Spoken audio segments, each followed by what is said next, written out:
Je pense que Jordan Peterson, c'est difficile à surestimer la transformation qu'il a su apporter presque seul. Moi, j'ai rencontré en 2015, je l'ai entendu à la radio. Je l'ai contacté, j'ai écrit un message. J'étais un peu fanboy, j'ai jamais eu ce genre de comportement. Pour qui? Je suis allé, j'ai trouvé son email sur l'Internet. Environ 3 heures plus tard, il m'a appelé. Et puis, quand on s'est rencontrés, on est devenus amis vraiment immédiatement. Et puis, en 2016, en plein dans le conflit, quand il y avait des manifestations à l'université contre lui, puis des contre-manifestations, je suis allé passer 3 jours chez lui. Et à la fin du séjour, je l'ai regardé dans les yeux et j'ai dit, Jordan, tu vas ramener le christianisme. Puis là, il m'a regardé, il a dit, bon, j'espère que les gens vont comprendre le sens psychologique de la Bible. C'est comme une façon de désamorcer ce que j'ai dit. Et puis là, dans mon esprit, je me suis dit, on va voir qui va gagner ce pari.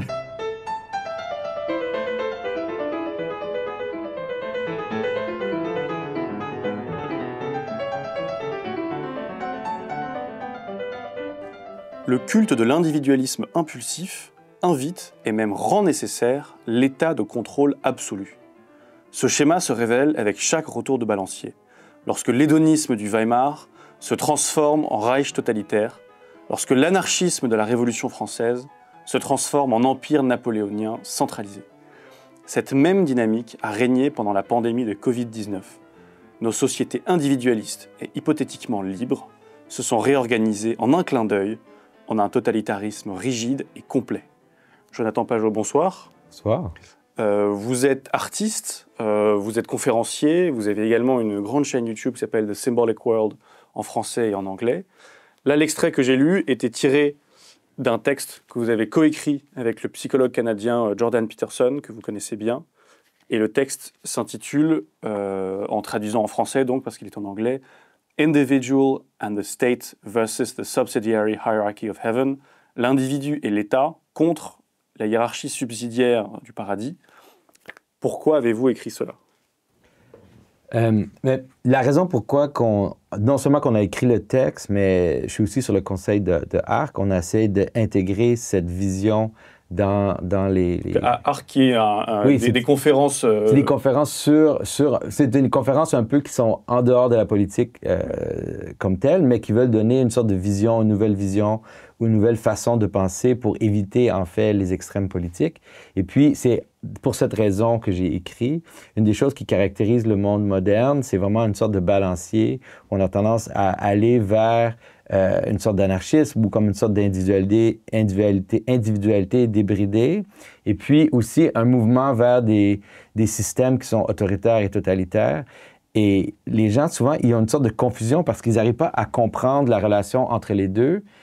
Ils regardent, par exemple, à la fois l'Internet, c'est l'exemple le plus marquant. C'est-à-dire, quand l'Internet est arrivé, on a dit, voici maintenant une ère de liberté infinie. Les gens peuvent dire ce qu'ils pensent, ils peuvent aller sur les réseaux, c'est-à-dire, c'est une ouverture totale, tout est possible et tout. Et puis là, tout à coup, on réalise qu'en fait, non, en fait, l'Internet, c'est ça, mais il y a une autre histoire qui est aussi l'Internet, c'est le contrôle absolu, c'est-à-dire l'Internet va contrôler ton identité, va contrôler qui va pouvoir avoir accès au système financier, va contrôler aussi les idées à travers les algorithmes et tout. Alors, on se demande, l'Internet, c'est quoi en fait? Mais en fait, l'Internet, c'est l'image finale de cette espèce d'extrême du balancier qui est que à la fois une sorte d'anarchie individualiste et en même temps une sorte de contrôle autoritaire. Et puis on peut vraiment le voir comme un appel et réponse. C'est-à-dire, plus qu'on va vers l'anarchie, plus qu'on va vers l'individualisme, plus on a besoin, naturellement, d'un système de contrôle. Et le plus qu'on descend vers le chaos, le plus que ce système de contrôle s'installe et puis devient rigide. On l'expérimente. Si vous êtes parent, vous avez déjà eu cette expérience. C'est-à-dire, ma relation avec mes enfants est totalement adéquate et raisonnable. Les enfants commencent à se piquer, commencent à s'énerver, commencent à tomber dans le chaos. Et là, tout à coup, papa, il vient dire, OK, ça suffit. Ouais. Hein? Alors, on peut imaginer la relation entre l'individu et l'État comme avoir cette même structure, mais à l'échelle sociale. Justement, l'exemple d'Internet est intéressant parce que initialement, donc, on a une espèce de fragmentation pure, et il y a eu de plus en plus de censure progressivement qui s'est mise en place sur les réseaux sociaux, mais en plus de ça, un phénomène de monopolisation, où on dit par exemple que 90-95% du trafic passe par Google. Donc là, on voit une espèce de reverticalisation de quelque chose qui était fragmenté. Et votre analyse m'a particulièrement intéressé parce que nous, dans notre espace public français, souvent, on a une opposition entre des gens à gauche qui veulent plus d'État sur pas mal de choses, que l'État protège, intervienne sur plein de choses, et des gens à droite, disons libéraux au sens classique, au sens français, qui disent non, une sorte de mon corps, mon choix, je veux faire ce que je veux pas que l'État m'emmerde. Il y a une phrase de Georges Pompidou qui a succédé à De Gaulle, qui dit « Arrêtez d'emmerder les Français », et c'est vu comme une phrase, disons, de droite. Mais il y a une ambiguïté dans cette phrase qui est pour que l'État n'ait pas à intervenir, il faut aussi un corps social à minimum un peu homogène et de cohésion. Et donc nous, les deux extrêmes que vous avez décrits là, c'est en quelque sorte deux camps politiques, et vous venez révéler une sorte de dialectique cachée qui réunit les deux, quoi. Oui, parce que dans une société traditionnelle, c'est-à-dire dans toutes les sociétés qui ont précédé la nôtre, il y avait une structure subsidiaire, c'est-à-dire les responsabilités sociales étaient remplies par différents niveaux d'organisation, la famille, disons, les communes, les petits groupes, dans les villes, il y avait toutes sortes d'associations pour faire différentes choses, pour s'occuper, les monastères qui s'occupent des malades et tout. Alors, il y avait comme une sorte de structure décentralisée où chaque personne participait d'une façon ou d'une autre au tissu social. Un bien commun. Exactement. Et là, avec le mouvement vers l'individualisme, tout à coup, l'individu se déresponsabilise et puis, pour atteindre ses propres buts personnels, son plaisir personnel, sa joie personnelle, son succès personnel, mais ces responsabilités-là sociales, elles sont nécessaires. Il faut que quelqu'un balaie la rue, il faut que quelqu'un s'occupe des poubelles, il faut que quelqu'un s'occupe des malades. Et puis, ce qu'on fait, c'est qu'en fait, on donne la responsabilité de plus en plus à l'État, nécessairement. Et donc, l'agrandissement de l'État et le mouvement vers l'individualisme, en fait, c'est comme un appel-réponse qui ne fait qu'augmenter. Et puis, on voit, tu sais, c'est la même chose aux États-Unis, il y a vraiment cet extrême, c'est-à-dire les gens qui sont totalement libertariens, qui veulent une sorte d'individualisme absolu, mais nécessairement, il y a quelqu'un qui doit fabriquer les routes, il y a quelqu'un qui doit établir les lois, et puis ça augmente. Au début, on avait une sorte d'augmentation nationale, c'est-à-dire on avait tendance à penser à l'individu versus l'État, mais là, on arrive à un moment donné où même l'État lui-même est presque vu comme un aspect de subsidiarité qu'on doit éliminer. Et puis, on bouge vers des structures mondiales ou des espèces de systèmes de contrôle mondial. Et non seulement qu'on arrête à l'individu, mais l'individu lui-même est fragmenté. Et là, on s'en va vers les identités, les identités comme désir sexuel ou les identités comme des identités qui sont d'une certaine façon carrément sous le niveau de l'individu.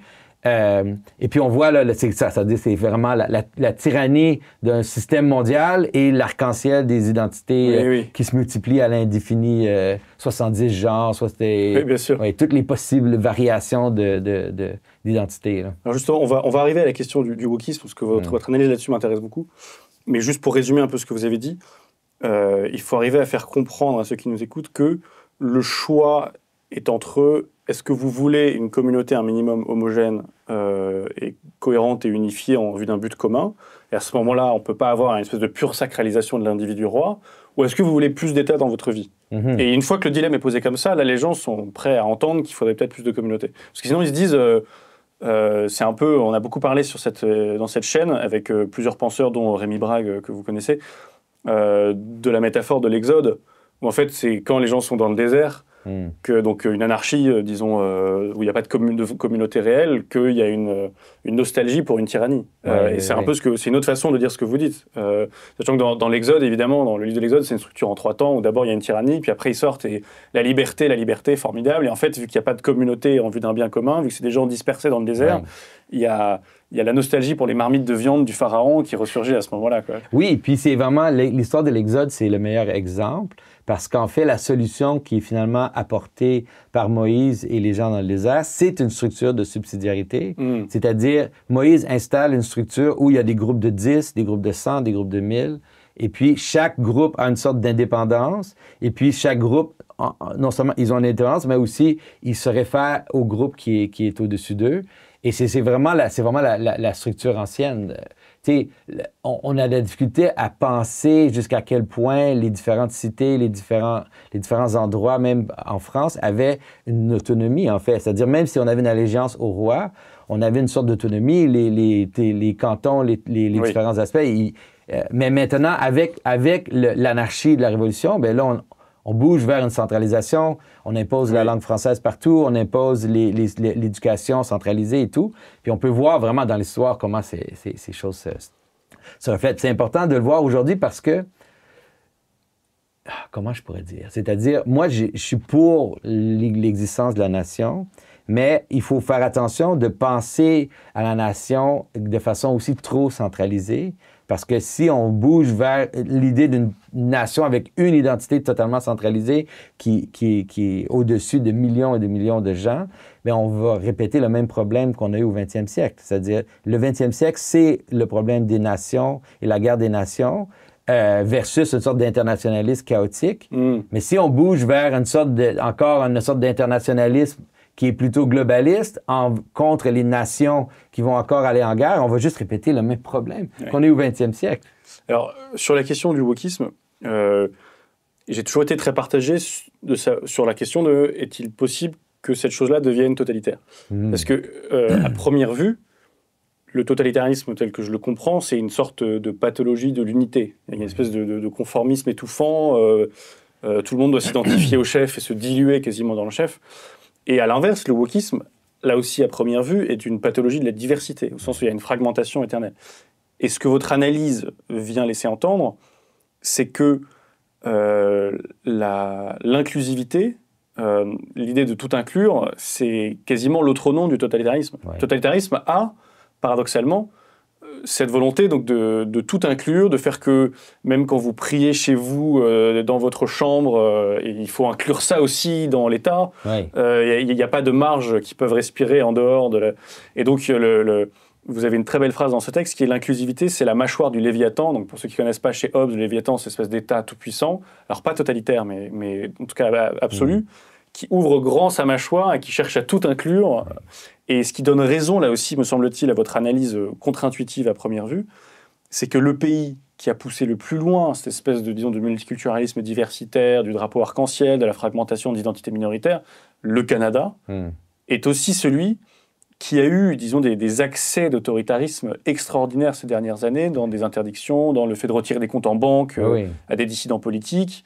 Donc ça illustre bien cette sorte de synergie étonnante entre fragmentation d'un côté et qui appelle en quelque sorte un autoritarisme de l'autre.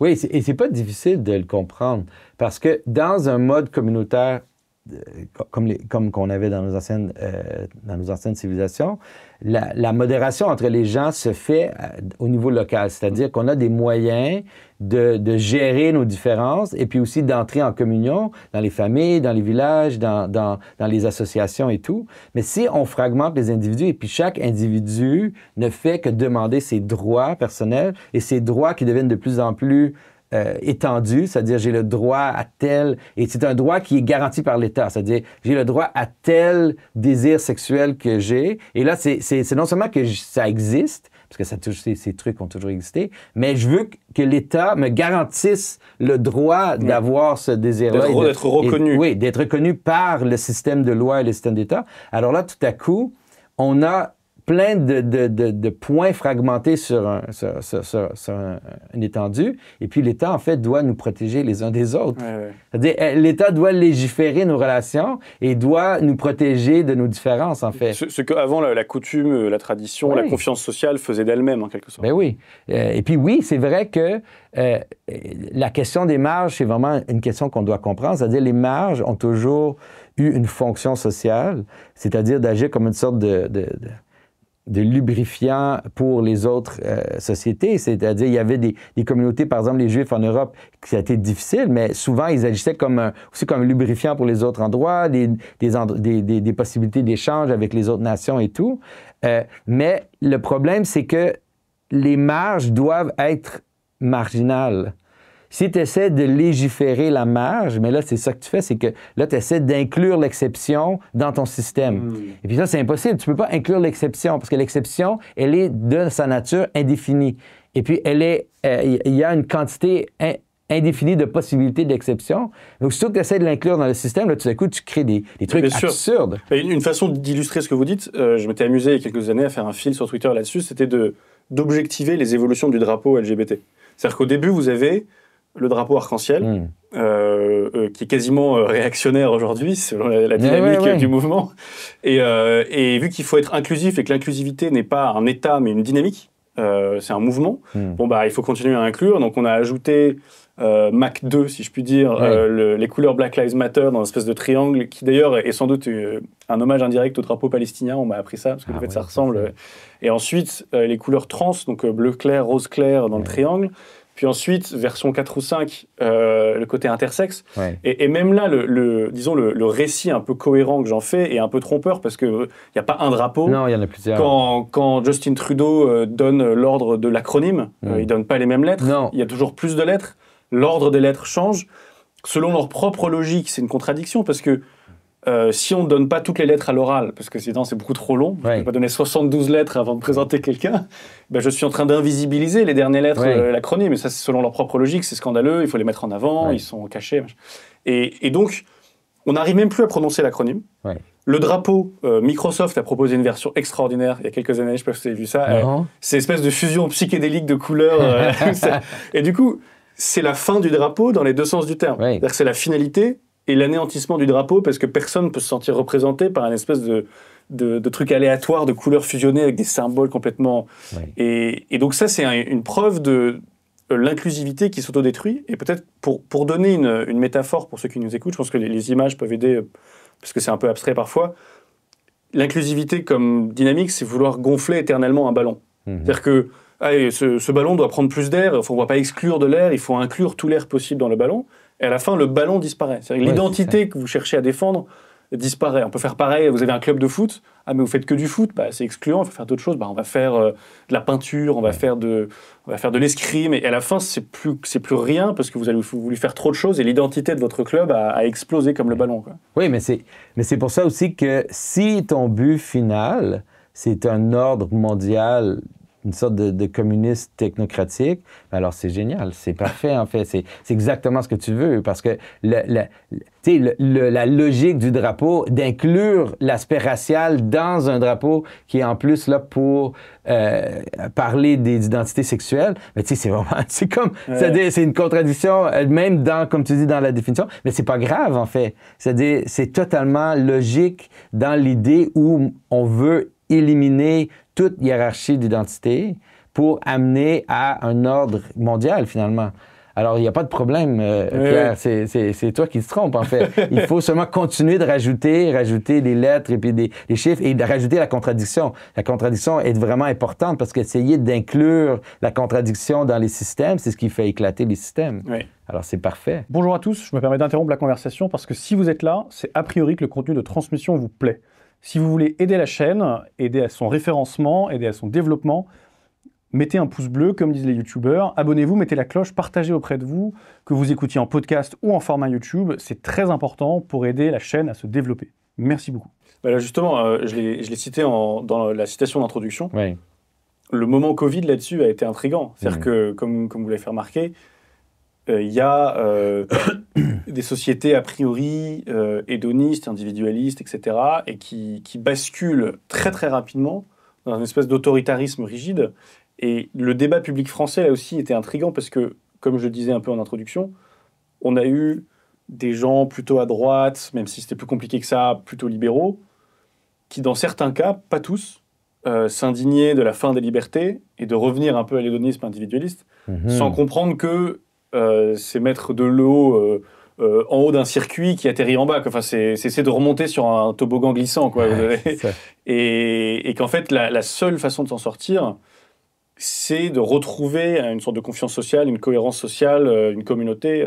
On pourrait dire, on a une formule en français qui est de dire sans foi ni loi pour décrire quelqu'un d'affreux. Et on pourrait essayer de décomposer la formule en deux. C'est-à-dire qu'on ne peut pas être sans foi ni loi, au sens... On ne peut pas être sans morale transcendante, disons, pour faire vite, et sans loi au sens, pas la grande loi morale avec un L majuscule, mais sans interdit juridique. Et que quand on perd l'un, on gagne l'autre. Donc à ce moment-là, que voulez-vous ? Est-ce que vous voulez une morale un peu exigeante, réciproque ? parfois on veut pas ça, parfois on veut une espèce d'indépendance, je fais ce que je veux, ou est-ce que vous voulez l'État qui, avec des applications, avec des lois, vous empêche de sortir chez vous à 19h, en France ça a été assez terrible, enfin au Canada ça a été pire encore. Donc il faut arriver, avec la séquence Covid notamment, à montrer la dialectique des deux, quoi. Oui. Non, le moment Covid, ça a exposé le système de façon vraiment évidente. Puis ce que ça a montré aussi, c'était qu'on avait perdu l'ordre des biens. On n'avait pas aucune idée de qu'est-ce qu'un ordre de biens, qu'est-ce qu'une sorte de hiérarchie morale dans laquelle on s'inclut. Puis on a eu comme un voile qui a été tiré devant nos yeux. Les gens ont commencé à parler comme si c'était une question de si oui ou non on croit que la COVID existe, si oui ou non on croit que la COVID est une maladie qui peut être dangereuse et tout. Puis ils n'ont pas réalisé qu'en fait, la question, elle n'a jamais été là. La question a été comment balancer la valeur de la sécurité, qui est une valeur très appropriée, avec toutes les autres valeurs à laquelle on a besoin, on doit s'accrocher pour être une société. Oui, des arbitrages. Mais oui. Ça, on ne dit pas que la sécurité est une mauvaise chose, mais est-ce qu'on est capable de la relativiser, en tout cas l'insérer dans une structure morale plus globale dans laquelle il y a autre chose aussi que la sécurité, il y a le bien commun, il y a le lien social, il y a... Et ce qui est intéressant, vous aviez fait ce discours à la première conférence ARC, dans laquelle vous disiez en effet que, vu que nos communautés ne sont plus capables de se mettre d'accord sur une sorte de pyramide morale, une hiérarchie morale avec un bien en haut, des biens secondaires, et voilà. Eh bien, on rentrait dans des justifications complètement loufoques parce qu'on n'avait plus de façon d'argumenter en commun, en quelque sorte. Oui, puis ça crée vraiment un aveuglement intellectuel où les gens... Parce que si je te dis, est-ce que c'est important de garder les personnes âgées en sécurité? Ben, la réponse est bien oui, c'est sûr que c'est important. C'est évident que c'est important. Est-ce que vous voulez tuer des vieux? Ben oui, c'est ça, exactement. C'est ça que les gens disaient. Est-ce que vous voulez que les vieux meurent? Non. Et puis, les gens se faisaient complètement... écrasés par l'argument, et puis ils n'avaient aucune façon de répondre, dire oui, mais il faut aussi équilibrer avec les autres biens sociaux. C'était impossible. Et puis, oui, c'est ça, ça montre une sorte d'aplatissement là, au niveau de ce qu'on pense qui est bien. C'est la même chose qui arrive par rapport à la question d'inclusivité. C'est qu'à cause qu'on est incapable de penser en termes de hiérarchie de moralité ou une hiérarchie de participation, quelqu'un te dit, est-ce que c'est bien d'exclure les gens? Alors là, tu dis, ben non, il ne faut pas exclure les gens. Là, tout à coup, tu es pris parce que tu n'as aucun argument pour répondre, pour dire oui, l'inclusion, mais il faut aussi prendre en compte les unités qui étaient là avant qu'on commence à inclure les gens. Comment cette inclusion-là va servir l'unité de l'endroit où on est? Puis là, on tombe dans des discours ridicules où on pense qu'on peut avoir, par exemple, une immigration infinie. Et puis, on ne se pose même pas la question comment ces gens qui entrent vont s'intégrer dans le tissu social. Mais non, c'est-à-dire, est-ce que tu es contre les étrangers? Est-ce que tu es contre... Et puis, les gens, ils sont comme mal pris à argumenter. Surtout en Amérique, je ne sais pas en France, mais nous, des fois, c'est ridicule. C'est-à-dire, on dirait que les gens ont arrêté de réfléchir. Oui. Oui, on a ça aussi en France. Mais le danger, c'est que après, si on n'arrive pas à réfléchir à une hiérarchie naturelle, le jour où ça va basculer... mais ça va être aussi grave de l'autre côté. Le jour où les gens vont commencer à voir que l'immigration infinie est impossible, qu'on ne peut pas intégrer des gens à perte de vue, là, ils vont commencer à dire « Ah, en fait, non, c'est-à-dire, non, on doit l'unité.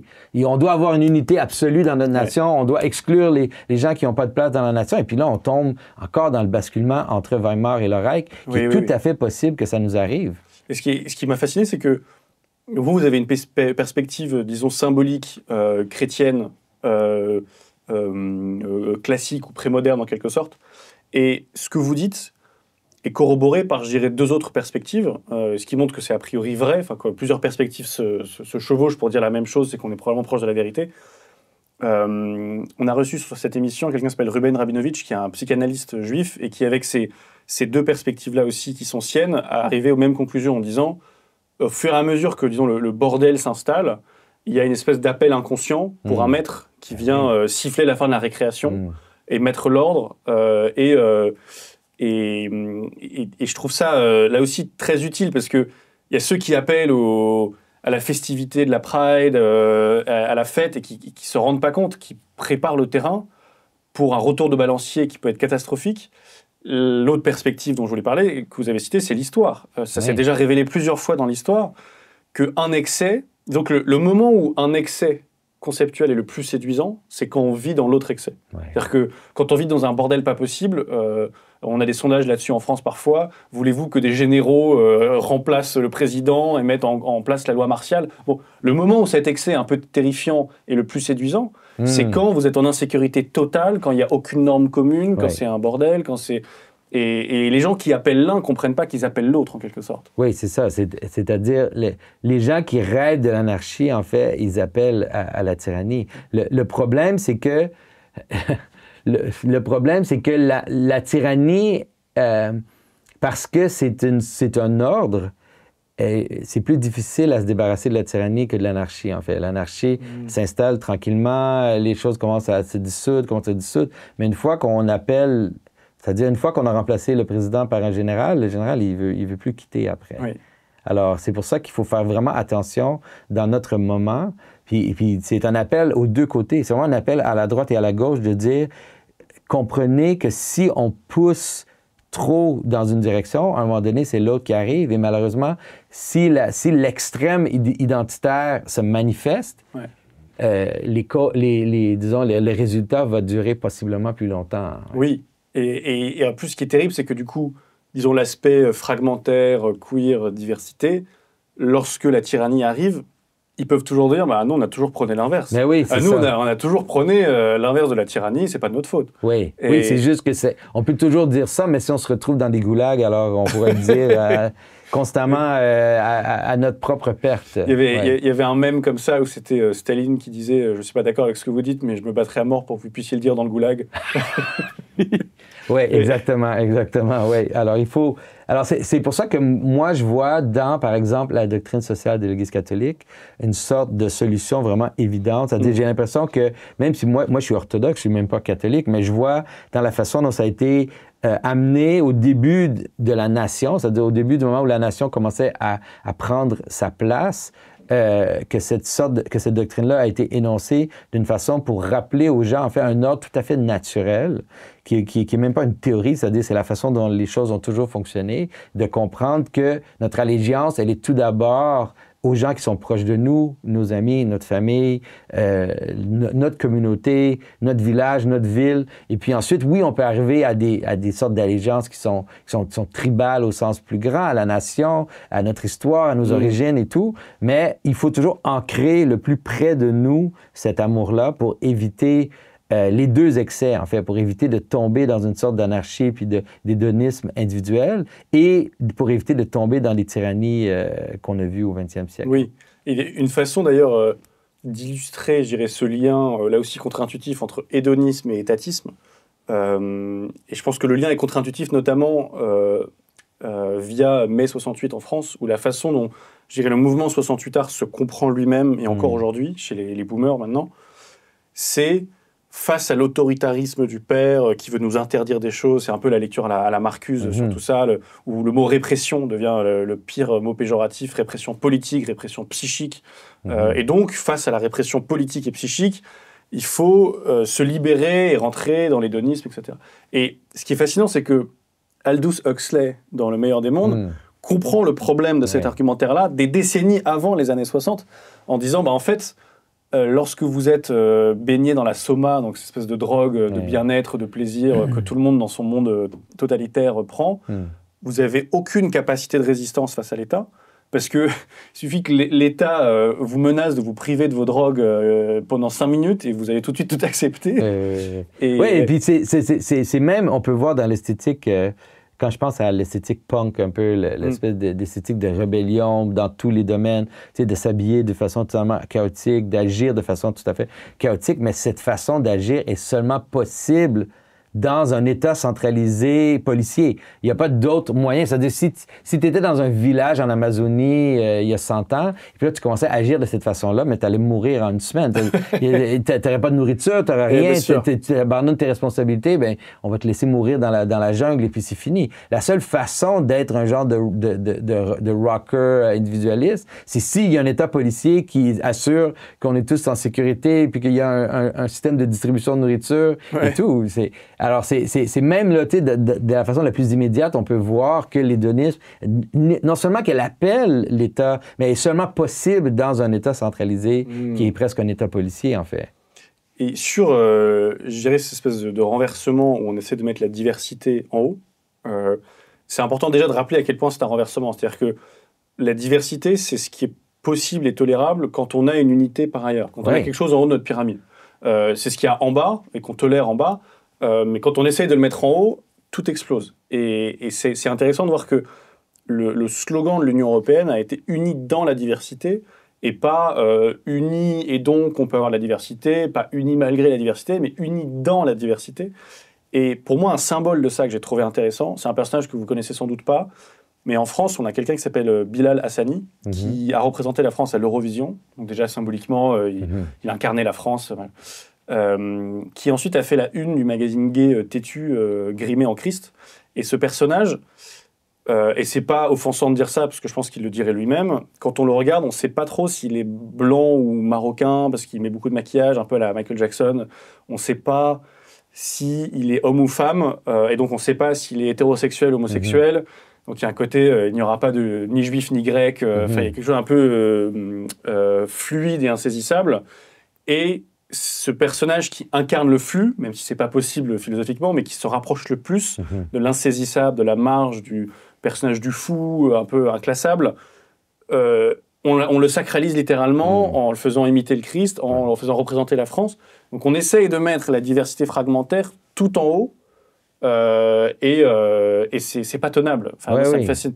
Mais c'est une confusion vraiment profonde, en fait. C'est-à-dire, il y a une façon, donc quand on a une expérience de l'unité, notre multiplicité est comme absorbée dans l'unité. Alors tout le monde a eu cette expérience. Allez voir un match de foot, on est assis, il y a 10 000 personnes, et puis là, tout à coup, toutes nos différences disparaissent dans notre élan vers l'unité. Un but dans le sens du terme.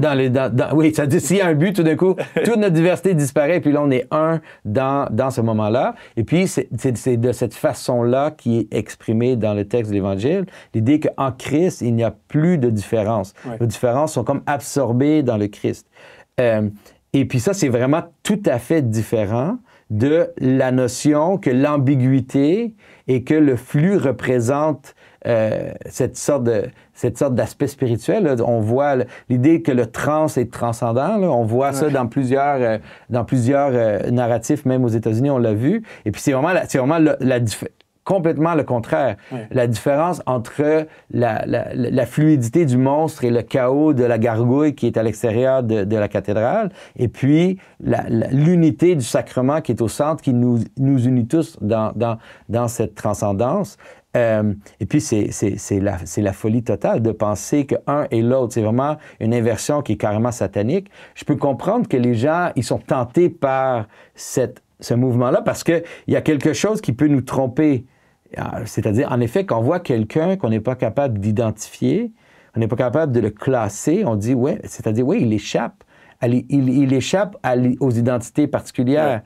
Mais c'est vraiment le contraire de ce moment dont je vous parle quand on est assis en famille. Et puis là, il y a comme une sorte de danse là, où on sent où on est avec un ami. Puis là, tout à coup, notre unité semble nous sortir de nos problèmes, nous sortir de nos inquiétudes.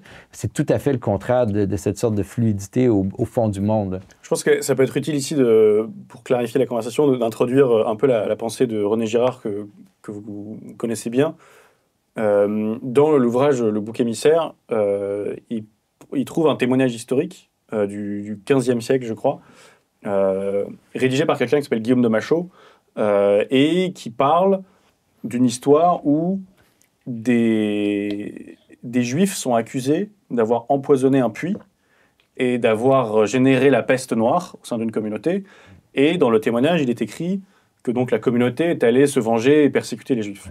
Et Girard dit quelque chose de très intéressant. Il s'adresse un peu à travers le livre au lecteur en disant « Cher lecteur, je sais que vous avez lu ce texte de façon très étonnante. D'habitude, quand on lit un texte historique, la partie la moins crédible du récit tire tout le reste du récit vers le bas. On se dit ça c'est faux, donc a priori le récit est faux.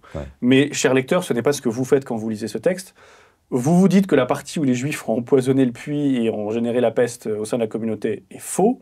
mais que la partie où la communauté est partie les persécuter est vraie. Ouais. Vous n'étiez pas sur place, Ouais. c'était il y a plein de siècles. Qu'est-ce qui vous donne ce super pouvoir? Et on comprend au fur et à mesure du livre que c'est l'arrivée du Christ et disons la digestion en quelque sorte de son message à travers les siècles en Occident qui font que désormais on sait repérer les stéréotypes de persécution et deviner quand il y a des phénomènes de bouc émissarisation et quand on accuse à tort, disons une minorité, même si le terme est trop moderne, d'avoir fait des choses mauvaises et qu'on la persécute. Pourquoi je parle de ça? Girard dit que du point de vue de la communauté elle-même, la communauté est tolérante. Il y a assez peu de communautés qui se trouvent dans leurs propres yeux intolérantes. Mais que ce que persécute la communauté de son point de vue, c'est pas la différence, c'est l'indifférenciation. C'est pas l'étranger, mais c'est l'apatride, parce que c'est une figure qui menace de dissoudre nos catégories. Ouais. Un apatride, c'est quelqu'un qui dit qu'il n'y a pas trop de nations. Ouais. Ça nous stresse. C'est drôle d'ailleurs de voir le parallèle avec l'accusation contre Brigitte Macron de ne pas être une femme. On l'accuse en quelque sorte un peu comme Marie-Antoinette, qu'on accusait d'inceste, donc de brouiller la distinction mère-amante, qui est évidemment une distinction fondamentale, aux parents-amants. Avec Brigitte Macron, là, on l'accuse de brouiller les distinctions homme-femme aussi, donc il y a encore des restes de ce mécanisme-là un peu éternel. Et pourquoi je parle de ça? Bilal Hassani, dans un monde pré-chrétien, on va l'accuser d'avoir empoisonné le puits local, on va l'accuser de tout, et son espérance de vie est de 5 minutes. Mais le monde chrétien vient, disons, pacifier les relations entre la norme et l'exception.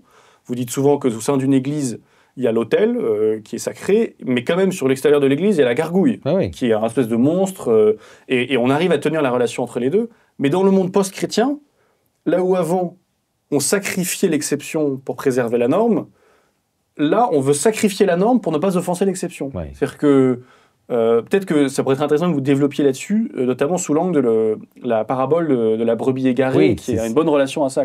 Pour moi, c'est vraiment une belle image. En fait, la brebis égarée, c'est un bon exemple, parce que dans l'histoire du Christ, on voit l'idée, en fait, que le christianisme est capable d'aller vers ce qui n'est pas dans le système, et puis l'intégrer avec amour, c'est-à-dire aller vers l'étranger, aller vers la personne qui est marginalisée, et puis étendre une main pour l'amener vers une sorte de participation. Alors, le Christ, il laisse les brebis qui forment le troupeau, va vers la brebis égarée, mais ce qui est important de comprendre, c'est que le Christ va aller chercher la brebis et va trouver une façon pour que la brebis puisse venir et participer à réintégrer dans le système. Ce qu'on voit maintenant, aujourd'hui, c'est exactement le contraire, c'est-à-dire, c'est comme si le Christ va vers la brebis égarée, demande à la brebis égarée de revenir dans le troupeau, et la brebis égarée dit non, c'est mieux d'apporter le troupeau ici, en fait. Alors, amène tout le troupeau où moi je suis, dans l'espace d'égarement. Et même pour aller plus loin, elle dirait, qui êtes-vous pour me dire que je suis égaré? Oui, c'est ça. Ça sous-entend qu'il y a un chemin déjà d'être égaré. C'est ça, et ce qui est drôle, c'est que, évidemment, on comprend en quelque sorte le point de vue païen initialement face à la radicalité du message du Christ, et l'ouvrage de Tom Holland, Dominion, là-dessus est très bon, de voir un peu l'étonnement des païens qui se disent mais ils sont complètement fous, ces chrétiens, ils sont traités en quelque sorte comme des gauchistes queer, comme aujourd'hui, qui est une espèce de truc de mais vous êtes complètement déconstructeurs, on comprend, c'est-à-dire qu'il y a un chef d'un troupeau, il a 99 brebis à un endroit, donc on a la logique du tableur Excel, et il y en a une seule qui est partie loin. Pourquoi est-ce que je devrais aller la chercher? Et ce qui est plus probable, c'est que le troupeau, énervé d'avoir été abandonné par la brebis, va aller la persécuter en disant c'est toi qui as empoisonné le puits, et lui faire porter tous les fardeaux de la communauté. Quoi. Alors, c'est ça, en fait, vraiment le paradoxe du christianisme qui a mené...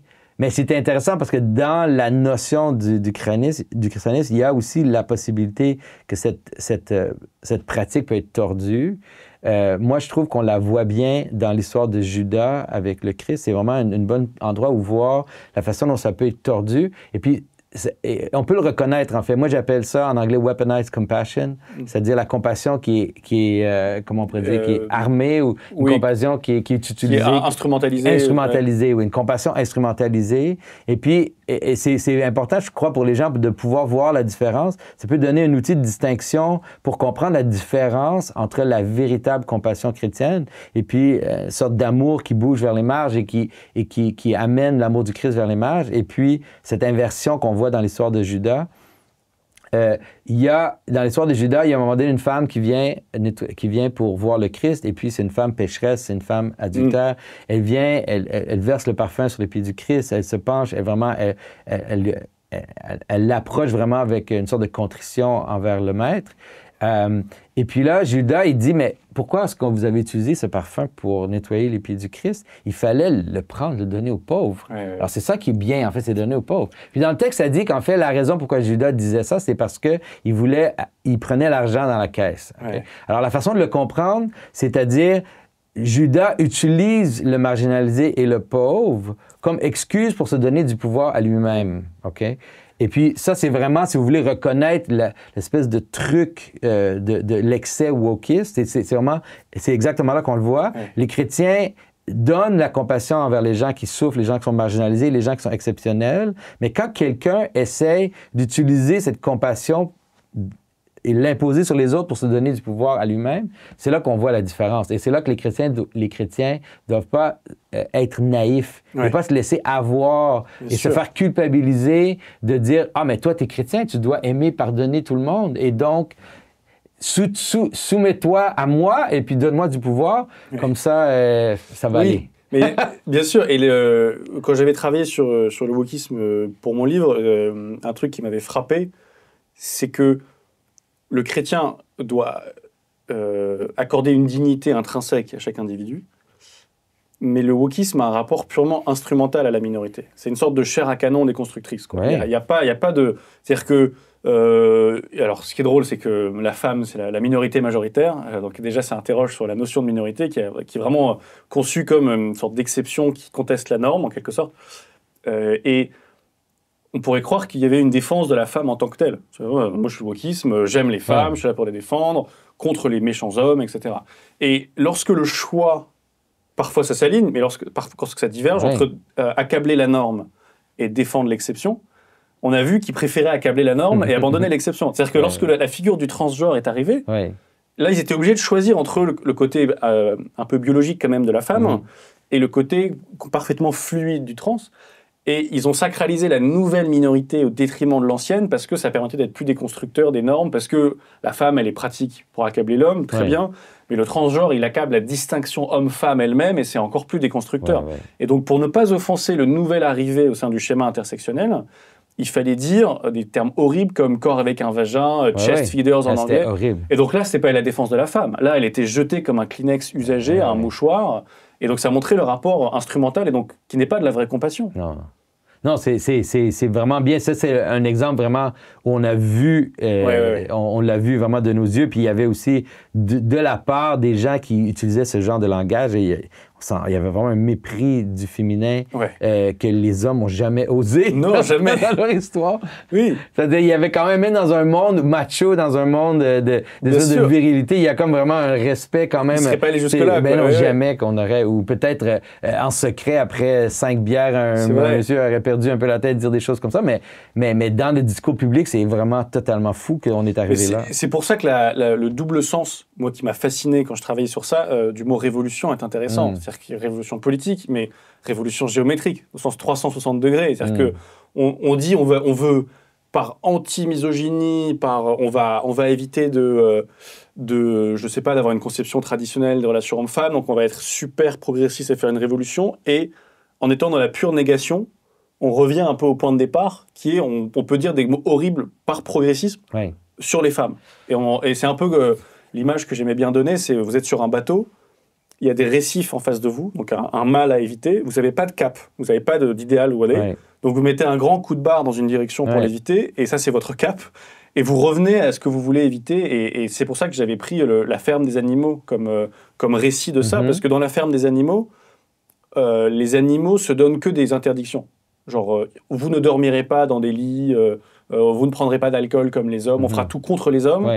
Et la dernière scène, évidemment, c'est ceux qui ont proclamé ces interdictions qui deviennent comme les cochons, qui deviennent comme les hommes. Ça. Donc le 180 degrés, parce qu'il n'a pas de cap, parce qu'il n'a pas de bien commun, finit par devenir 360 degrés et on devient ce que l'on voulait éviter. Oui, mais c'est vraiment un truc qui est très primordial. En fait, c'est ce qu'on pourrait appeler l'esthétique du carnaval. C'est vraiment... Puis tout l'esthétique du wokisme est ancré dans la vision du carnaval. La Pride, la marche...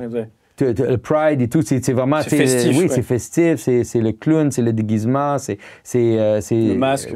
C'est tous les aspects du carnaval qui sont comme inclus, puis aussi une sorte de transgression, transgression énorme. On arrive plus seulement carnaval, mais carrément bacchanal du carnaval pré-chrétien. Ouais. Mais ce que les gens ne réalisent pas tout à fait, c'est qu'en fait, la fonction ultime du carnaval, malgré même les gens qui peuvent se lancer dans ce genre d'activité, c'est la restauration de l'ordre. C'est-à-dire, à la fin du carnaval, c'est le retour à la normalité. Et puis, plus que le carnaval est grand, plus que le retour est sec. Ah oui. Et puis, c'est ça aussi. C'est pour ça que la compréhension de... Même si c'est pas personne qui le fait de façon consciente, mais les anciens carnavals, on élisait un esclave, et puis on le traitait comme César pendant un jour, on lui donnait toutes les possibilités, tous les plaisirs et tout, puis à la fin du carnaval, on tue l'esclave. C'est comme ça que ça finit. Ah oui. Puis, nous, on avait dans le christianisme, on a des versions beaucoup, c'est clair, qui étaient beaucoup plus humaines, c'est-à-dire on prenait un pauvre ou un enfant, et on le traitait comme un évêque ou un roi pendant la journée du carnaval et tout. Il y a comme une sorte d'inversion, on rigole, on trouve ça drôle, et puis à la fin, finalement, ça finit, on va à l'église, on ramène l'ordre. Alors, il faut voir que c'est nécessairement ça qui va se passer, parce que c'est la forme même du monde qui ne peut pas être évitée. Alors, la question, c'est comment renégocier le retour à l'ordre. Puis c'est pour ça que moi, j'appelle toujours, même aux gens qui participent activement au carnaval, de comprendre que c'est le retour à l'ordre qui va se passer, c'est-à-dire dans la forme même de ce qui se passe. Et la question, c'est comment naviguer le retour d'une façon humaine et chrétienne. Ce serait bien sûr. Parce que l'alternative n'est pas super. C'est ce qu'on a dit sur Weimar qui devient le Reich, etc. Une autre façon de formuler ce que vous dites, si on prend la métaphore du balancier ou de l'élastique qui casse, c'est que plus le retour à l'ordre se fera tôt, plus il pourra être modéré. Oui. Et il faut arriver à faire comprendre ça aux gens. C'est-à-dire qu'ils poussent le balancier sans comprendre que plus vous le poussez loin, plus le retour pourra être tragique. Oui, oui. Oui, c'est pour ça qu'il y a quand même un peu d'espoir, selon moi. Nous, au Canada, on a vu, c'était incroyable. On a commencé avec Pride Day, après c'était Pride Week, après c'était Pride Month, puis après ça, c'est Pride Season. Incroyable. La saison de Pride. Et puis après, de un jour à 3 mois pour la marche des fiertés. C'était incroyable. C'est-à-dire, à un moment donné, puis là, tout le monde au complet est transformé, les banques partout, les arcs-en-ciel partout. Puis c'est assez particulier parce que les arcs-en-ciel, surtout sur les traversées dans les... Ah oui, les passages piétons. Les passages piétons, ça, c'est vraiment... D'ailleurs, c'est un génie de symbolisme. Hein. C'est une transition. En fait, c'est-à-dire, on veut vous amener à faire une transition vers... D'un côté à l'autre. C'est ça. C'est un symbole. Les gens qui font le symbolisme, même c'est vraiment une belle compréhension du symbolisme. Mais à un moment donné, c'est ça. C'est que ça va être l'année Pride, après ça va être la décennie Pride. Après ça, c'est impossible. Et puis là, c'est bien de voir qu'il y a comme une sorte de recul quand même, au moins organique, là, pour empêcher les excès qui deviennent... parce que vous dites que dans les sociétés, disons, traditionnelles, il y a le carnaval qui existe, qui n'est pas éradiqué, sinon on est dans une tyrannie, mais qui a lieu un jour par an, disons, ou de façon minime. Oui, il y a quelques trucs. Nous, en Europe, il y a eu différentes versions du carnaval. Sur le Mardi Gras, il y avait aussi la fête des fous. Il y avait, à la fête de la circoncision du Christ, souvent, il y avait une sorte de carnaval, là, parce que c'était l'enlever la viande du Christ. Alors, il y avait une sorte de fête de fous, des inversions. Il y en a plein de versions de carnaval dans la tradition européenne. Et puis, étrangement, c'est ça, c'est assez drôle, parce qu'en fait, ces fêtes de carnaval ont été comme éliminées du calendrier. On est très rationnel, on est des gens très rationnels. Oui, vous dites dans votre tête que la modernité a une fascination pour la classification et une dureté vis-à-vis de la marge, qui s'est vue évidemment dans le nazisme, disons, qui est vraiment à pousser l'éradication de la marge peut-être le plus loin qu'on n'ait jamais vu historiquement. Et donc là, le moment postmoderne, une espèce de surréaction déjà à ça, qui elle-même pourrait engendrer une surréaction, c'est ce qu'on dit depuis tout à l'heure. Mais c'est important, même pour les chrétiens ou pour les gens qui sont plus à droite, qui sont plus conservateurs, de comprendre. C'est-à-dire qu'on a vu dans l'époque moderne l'homosexualité déclarée comme une maladie psychiatrique, où on internait les gens, où on castrait les gens chimiquement et tout. C'est-à-dire le monde moderne n'est pas seulement l'espèce de carnaval postmoderne, mais avant ce carnaval, il y avait une sorte de rigidité vraiment incroyable où on transformait nos différences en maladies mentales et tout. C'est vraiment... la prohibition aux États-Unis. La prohibition aux États-Unis, c'est un super exemple. C'est-à-dire, dans quel moment dans l'histoire de l'Occident où zéro alcool. Zéro alcool. C'est vraiment contre nature pour les Européens de penser qu'on pourrait interdire l'alcool dans la société au complet. Alors, il faut vraiment penser le monde moderne comme une sorte de balancier. Et puis, il faut essayer de trouver un équilibre où, disons, la tendance de la droite et la tendance de la gauche est ramenée au plus petit. Il y a une superbe citation de Rumi, ça c'est une paraphrase, où Rumi dit « Si on garde la main ouverte ou si on garde la main fermée toujours, on est paralysé, en fait. Puis que la vie, c'est comme les ailes d'un papillon où la main ouvre et se ferme de façon subtile. Et c'est ça, en fait, la respiration. Respirer, c'est ça. C'est comme ça qu'on doit voir les mouvements de centralisation et de décentralisation, les mouvements d'identité et de diversité comme une sorte de respiration organique de nos communautés qui se gère dans l'informel, qui se gère dans les relations.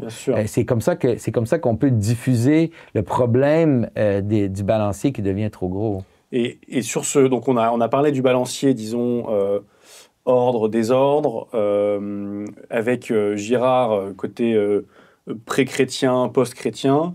Là, peut-être une autre façon de le formuler, alors c'est jamais tout à fait le même triptyque, mais ça m'intéresse de réfléchir dans ce mode-là, c'est en effet moderne, post-moderne. Et j'avais vu une de vos vidéos donc, sur votre chaîne YouTube qui m'avait beaucoup intéressé, dans lequel vous analysiez un des problèmes du rationalisme. C'est-à-dire que l'être humain a plusieurs aspects en lui-même. Il y a la rationalité, mais il y a aussi d'autres. Il y a un besoin de récit, il y a un rapport à l'émotion.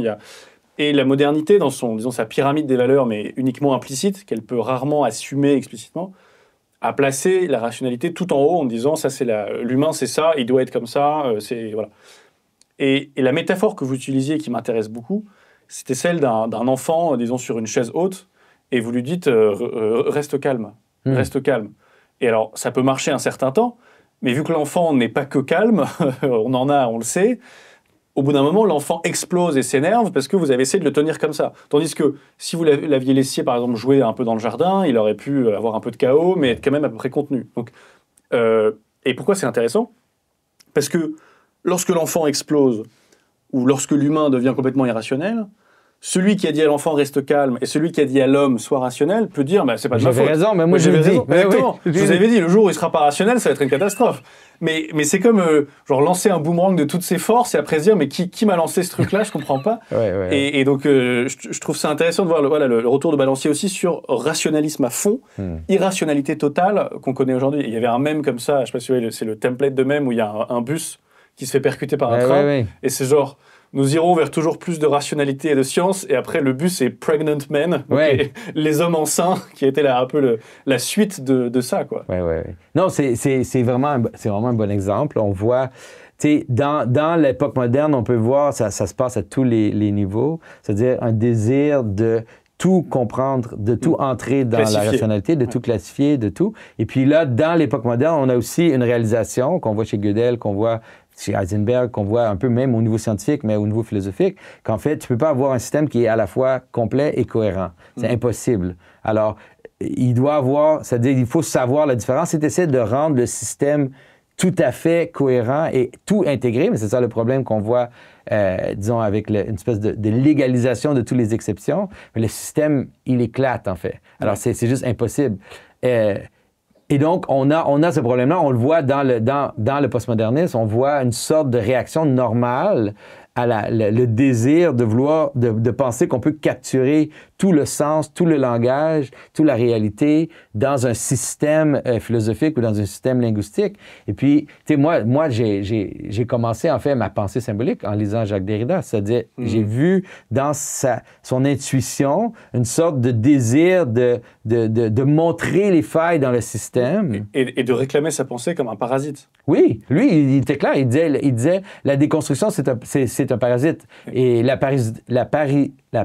parasitologie, c'est la meilleure façon de décrire le système de déconstruction. Parce qu'en fait, c'est comme si lui, il voit que le parasite, c'est un exemple d'un agent étrange. Un virus, quoi. Un virus qui agit sur le système et qui déconstruit la structure du système, mais qu'on peut pas non plus, on peut pas éviter ça comme réalité. Bien sûr. Il y a toujours dans les marges des choses qui déconstruisent l'identité. C'est ce qui fait partie aussi du fait que une identité n'est pas cristallisée. C'est ce qui amène la possibilité de changement. Il faut avoir des agents déconstructeurs dans le système parce que sinon, rien va changer. Et puis, à un moment donné, la pression externe va devenir tellement forte que le système éclate.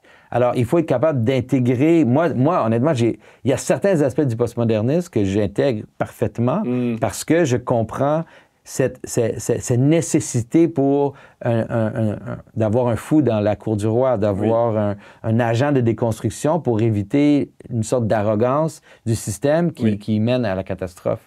Et on pourrait, c'est-à-dire que dans les avantages du postmodernisme, il y a au moins le fait que les récits sont inévitables. Oui. Donc de dire, et après le problème, et c'est là où Jordan Peterson souvent est très bon là-dessus, c'est de dire, au moins le postmodernisme comprend qu'il y a une infinité de perspectives et de récits possibles, mais son défaut ensuite, c'est de dire qu'on ne peut pas hiérarchiser et que tous sont arbitraires. Et que justement, donc la modernité va dire, il n'y a pas d'interprétation, il n'y a que des faits. La postmodernité, à partir de Nietzsche, va dire, il n'y a pas de faits, il n'y a que des interprétations, selon sa fameuse phrase. Ouais. Et la façon de sortir de l'espèce de guéguerre un peu nulle entre espèce de factualisme positiviste, matérialiste, et un relativisme de récit postmoderne, c'est de dire, oui, il y a des interprétations, mais toutes ne se valent pas. Si vous avez comme récit dans la vie que, je ne sais pas, tous les camions blancs sont dangereux, ce n'est pas un récit qui va vous emmener très loin. Et si vous avez un récit un peu plus épais, qui va vous permettre peut-être de bâtir une civilisation, on sait que c'est supérieur. Oui, c'est-à-dire il y a une hiérarchie naturelle des narratifs. Et puis, c'est quelque chose que tu nies à ton propre péril. Hein? Si tu vas contre les histoires qui normalisent ton comportement, tu vas frapper à un moment donné, tu vas te faire frapper par une voiture, tu vas mourir. Et puis, c'est ça, en effet, qui est important, je pense, de récupérer aujourd'hui. C'est pour ça que je m'intéresse beaucoup aux anciennes histoires. J'essaie de montrer, par les contes de fées, par les histoires dans les évangiles, par la mythologie, qu'en fait, il y a une sorte de mémoire darwinienne, on pourrait le comprendre vraiment avec un processus darwinien, où l'attention humaine, la structure d'attention humaine est inscrite dans nos histoires. Et puis, seulement, même à travers le fait de raconter l'histoire à quelqu'un, et là, la personne voit une valeur dans le récit, décide de la raconter encore à la prochaine génération. C'est vraiment comme un système de préservation qui peut nous faire comprendre que les histoires qu'on a gardées, les histoires anciennes, qui ont survécu pendant des milliers d'années, elles ont nécessairement dans leur structure la structure de l'attention humaine. Et donc, on peut déceler dans ces histoires-là c'est quoi une hiérarchie normale dans laquelle on peut exister. Ça peut être comme une sorte de diapason pour nos décisions, pour nous aider à voir ce qui est important et ce qui est moins, ou ce qui est dangereux, ce qui est moins important.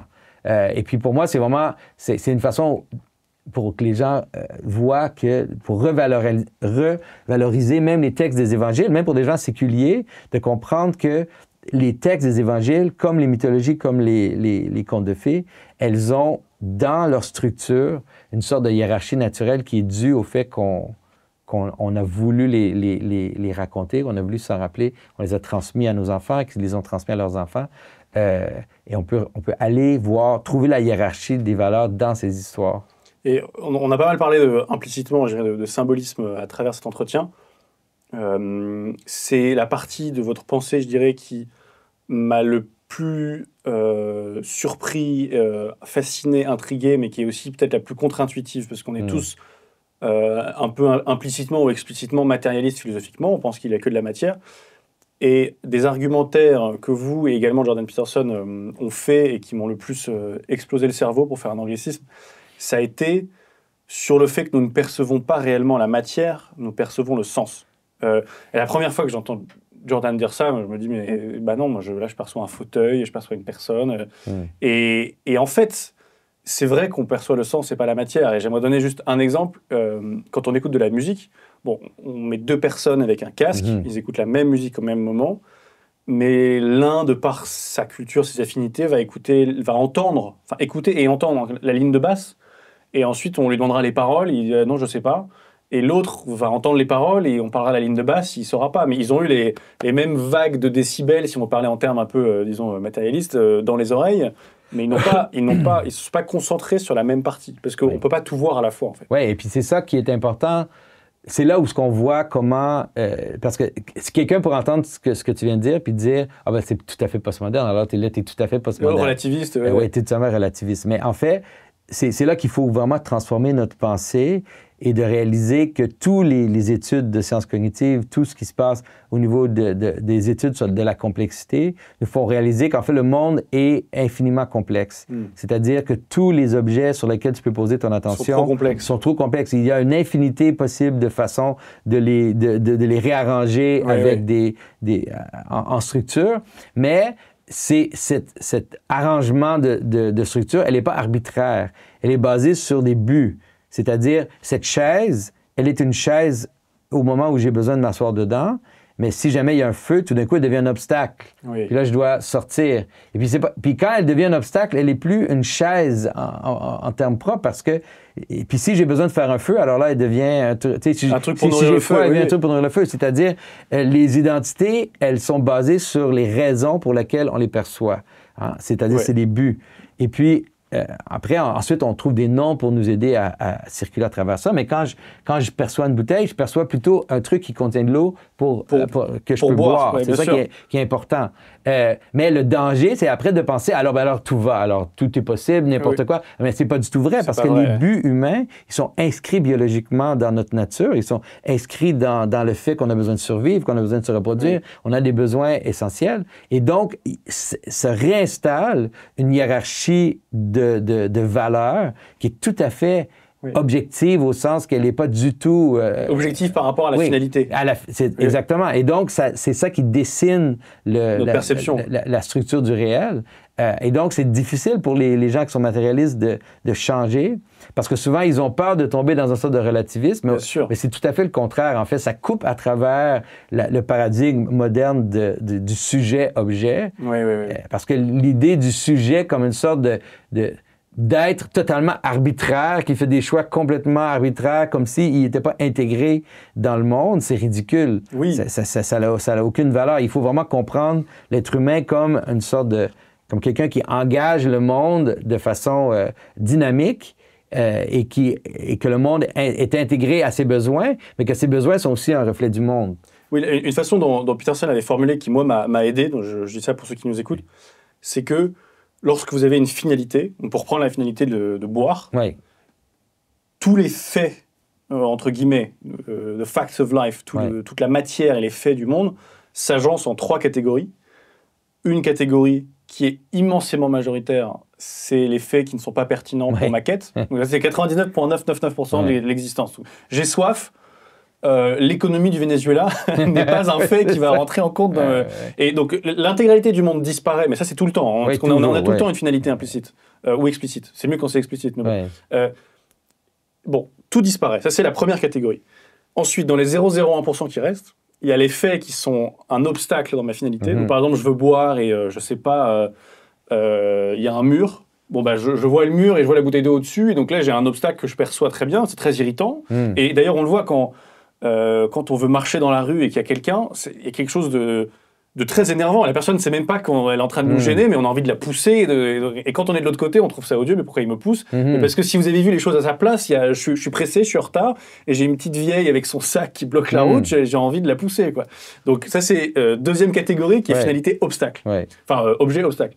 Et ensuite, il y a la troisième catégorie qui est le but de ma quête, donc et tout ce qui peut m'aider à arriver au but de ma quête. Exactement. Et pareil, si je suis dans le contexte d'un hôpital, il y a quelqu'un avec une blouse blanche et un stéthoscope. Dans ce contexte-là, ça n'est pas quelqu'un avec une blouse blanche et un stéthoscope, c'est un docteur, un médecin.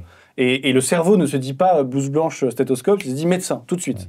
Et à minima, on peut dire qu'on n'est pas capable de percevoir le réel autrement que comme ça. On ne peut pas décider d'abandonner ça, c'est trop profondément ancré en nous. Non, il n'y a aucune façon, en fait, de percevoir le réel à l'extérieur des besoins et des hiérarchies de valeurs humaines. Et puis, ce que ça aide aussi à comprendre aux gens, c'est que nos identités, en fait, c'est pas quelque chose qui nous appartient en tant que tel ou quelque chose qu'on peut juste décider par nous-mêmes. Nos identités, c'est toujours des fonctions qu'on a dans le réel. Alors, c'est-à-dire, si je dis que moi, je suis un homme, c'est une réalité qui est fonctionnelle. C'est-à-dire, ça a rapport avec le fait que je peux être un père, un mari, un frère. Il y a certains aspects donc, sexuels à différents niveaux. Alors, c'est ça, être un homme. C'est une fonction qui bouge vers un but particulier. Oui, oui. Mais c'est la même chose même pour nos identités civiles, c'est-à-dire d'être un Français ou d'être un Québécois. En fait, c'est pas quelque chose qui m'appartient. C'est un rôle que je joue dans un système. C'est une fonction que je joue. Et donc, ça peut nous aider à voir que oui, en effet, on peut avoir multiples identités. Et puis souvent, les gens postmodernes ont utilisé cette idée-là. Ils disent, oui, toi, tu as une indéfinie quantité d'identités, donc tu n'existes pas, en fait, Pierre. Oui. Tu es fragmenté. Mais non, c'est pas du tout vrai. C'est-à-dire, toutes les identités que j'ai, elles sont fonctionnelles et dirigées vers des buts. Et puis, il y a quand même aussi une sorte de but qui est, moi, Jonathan Pajot, de continuer d'exister et de ne pas vivre dans la souffrance et dans la douleur et puis dans le chaos. Et ça, c'est ce qui m'amène à mon nom, c'est-à-dire Jonathan Pajot. Ça, c'est moi. Et puis, tous les autres buts, c'est-à-dire, oui, même être français ou être québécois ou tout vont être entrés dans cette identité centrale. Et c'est là un argument du philosophe mort très récemment, Alasdair MacIntyre, que j'avais trouvé très intéressant dans son livre Après la vertu. C'est que bon, on prend l'homme tel qu'il est et on prend l'homme bon, donc tel qu'il pourrait devenir. Donc, dans le terme aristotélicien, l'être et l'être en puissance. Et il y a une espèce de fossé entre les deux qui paraît un peu arbitraire, etc. Et la façon dont MacIntyre, en tout cas pour moi, m'a aidé à comprendre l'aspect non arbitraire de la chose, c'est justement de le décomposer en plus petits rôles. C'est-à-dire qu'il y a un monsieur, dans un contexte, il est père. Bon, un bon père, c'est beaucoup moins arbitraire, enfin ça paraît beaucoup moins arbitraire qu'un homme bon. Un bon père, on a des catégories, il faut qu'il arrive à élever ses enfants pour qu'ils deviennent grands, il ne faut pas qu'il les laisse dans un état de dépendance toute leur vie, et il y a plein de façons de l'objectiver quand même. Un bon, j'allais dire maire, pas au sens père-mère, mais un maire d'un village. Bon, ça c'est relativement compréhensible, on sait qu'il gère bien son village. Ensuite, le père, il n'est pas simplement père, il est probablement frère de quelqu'un, oui, frère. Il peut être fils de quelqu'un, un bon fils, on voit à peu près ce que c'est. Et donc, l'homme bon, c'est un emboîtement de ces différentes identités plus, disons, locales ou proches du sol, plus grounded, diraient les Anglais, plus enracinées, et un empilement de ces identités harmonieuse, idéalement. Parfois, elle rentre en conflit. Parfois, être un bon fils, c'est en conflit être un bon père, quand vous êtes dans une famille un peu tyrannique, peut-être. Et ça s'emboîte vers l'homme bon. Mais en tout cas, ce cheminement-là, parfois, il peut y avoir des trous dans le raisonnement quand on monte à l'échelle, mais il n'est pas arbitraire. Le passage de l'un à l'autre, c'est harmonieux, en quelque sorte.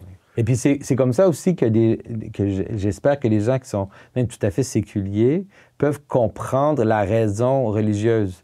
C'est-à-dire mes besoins à moi, c'est mes besoins qui se présentent à moi et puis qui semblent être immédiats. Il y a une réalité qui, en fait, ils ne sont pas suffisants. Il y a quelque chose qui doit m'appeler aussi à l'extérieur de moi vers quelque chose qui me transcende pour guider mon individualité. Et donc, l'idée d'être un disciple du Christ, l'idée d'être un chrétien, l'idée d'être quelqu'un qui adore le bon, le bien et le beau, malheureusement, je ne les ai pas bien eus. Après, ça dépend. Platon en donne certains. C'est quelque chose qui, en fait, qui tire mes identités fonctionnelles vers quelque chose qui est encore plus haut que mes besoins individuels. Et donc, c'est dans la structure de nos participations et de nos identités, c'est pour ça que ça a toujours été important pour l'existence d'une civilisation d'avoir comme une sorte de mouvement à l'extérieur de soi vers quelque chose qui nous tire vers un bon qui est encore plus haut que mes petits besoins individuels. Oui. Et sur l'aspect de perception et de l'attention, c'est une partie de votre argumentaire que je trouve vraiment passionnant. Quelque chose que Peterson citait dans son ouvrage, que j'aimais beaucoup, c'est l'expérience qui a été faite avec le gorille. Je ne sais pas si vous avez vu cette vidéo. Oui, c'est incroyable. Donc je la raconte rapidement pour ceux qui nous écoutent. On demande à des participants dans une expérience de regarder une vidéo. Donc là, en perspective matérialiste, ils vont tous voir la même vidéo. Ils vont voir les mêmes pixels de lumière bouger sur un même écran pendant la même durée, etc. En plus, c'est pas très complexe. Il y a assez peu de personnes à l'écran. Et c'est des gens qui se font des passes de basket. Il y a une équipe blanche, une équipe noire, et on demande aux gens de compter le nombre de passes. Donc ils ont une finalité. Là, il y a un but, il faut compter le nombre de passes qui sont faites. Donc là, ils sont hyper concentrés en se disant « j'espère que je vais réussir ».